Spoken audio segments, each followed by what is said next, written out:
Restore my soul and revive the fire, Lord, deep in my soul. Stir my desire to work in your fold and light in my heart, dear God, your zeal grow cold. Renew my love, rebuild my faith, oh, restore my soul. Amen. Amen. Let's again turn our Bibles to Hebrews chapter 12. I'll thank Brother Derrick for reading that scripture unto us. For the purposes of clarity, we'll read it again. Again, that's Hebrews chapter 12. We'll start at verses 1. And it reads, Wherefore, seeing we also are compassed about with so great a cloud of witnesses, let us lay aside every weight and the sin which doth so easily beset us, and let us run with patience the race that is set before us, looking unto Jesus, the author and finisher of our faith, who for the joy that was set before him endured the cross, despising the shame, and is set down at the right hand of the throne of God. For consider him that endured such contradiction of sinners against himself, lest ye be weary, and be faint in your minds. Ye have not yet resisted unto blood, striving against sin. This morning I want to talk to you a little bit about this race we're running as Christians. All right. This race is also referred to as a fight or a war. Who are we in war against? Do we know, Christians? Amen. Do we know we ought to? Because in order for us to win this war, we got to know what we're dealing with, what we're fighting against, who we're running against. Now, there's three things that we need to understand that I can bring from Hebrews 12 that we need to implement in our lives or in our race in order for us to be able to endure this race. All right. There's just things that we have to understand. And first off, the thing we must understand is that we have to get ourselves out of... Be patient with me now, church. All right. All right. We have to not let our sin. In verse number 1, let us lay aside every weight and the sin which just so easily beset us. Yes, yes, yes. There's so much sin out there for us, church. Right. So much adversity out there.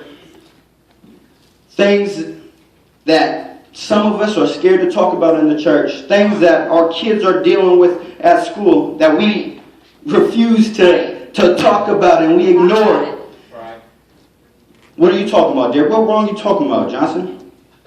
Huh. I'm glad you asked.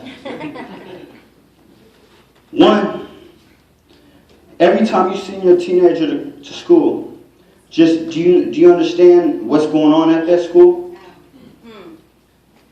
One, we got a lot of drugs in our school, right? Yes, yes. A lot of drugs that are tearing up our kids' minds. Yes, yes. A lot of drugs that are tearing up our some adults' minds too. Huh. But and then we also have we have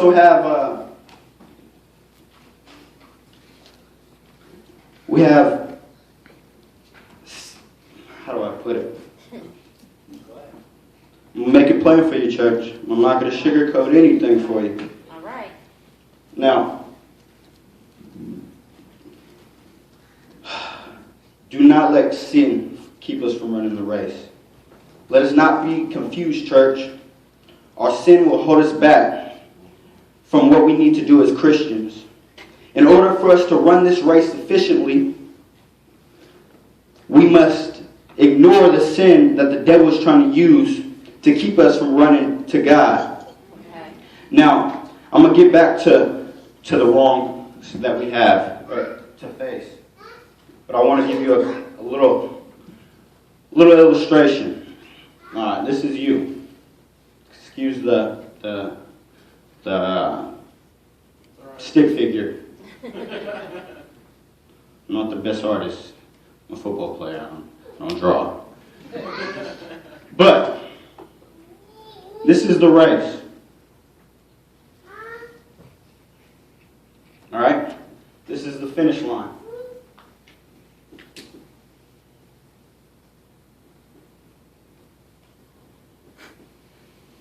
And God's waiting for us at this finish line, right? Right.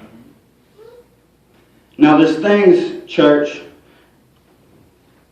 that devil tries to throw, right when you start the race. He's going to give us little detours we can get to not even run the race, right? And that's what I'm talking about by these wrongs. /sin, / Good word. Sorry, horrible handwriting. Keep it at that. Wrong / sin. Now things that every sin.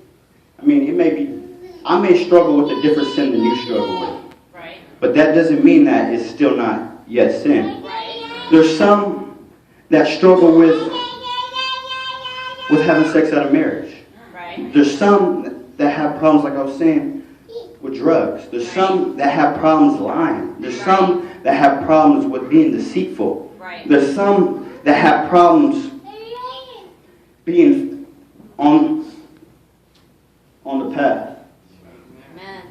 And it's hard. It's a hard thing to do because everywhere we turn, the devil's saying, here you go.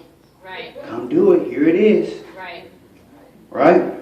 And it's hard for us to, and it sucks because it's always that thing that you want. You know what I mean, church? It's never something that you don't care about, you know. It's never that. It's always something that hurts you personally, that distracts you, that maybe no one else may know about. But that verse. But your sinful nature. But the devil, he knows what gets under your skin. He knows what's going to deteriorate you from doing and running the race. Right. Now, something that we have to analyze is when these detours come up in a life, how do we react to them? Okay. How do we react to them? Let's turn our Bibles to Romans 6.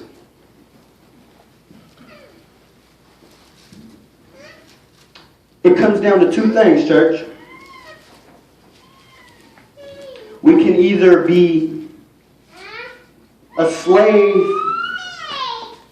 or a servant to this wrong, to sin, or we can be, like we were talking about in Bible study, we can be a slave to obedience to God. Right.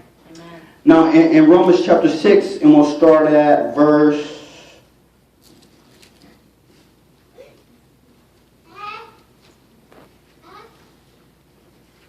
We'll start at verse 9.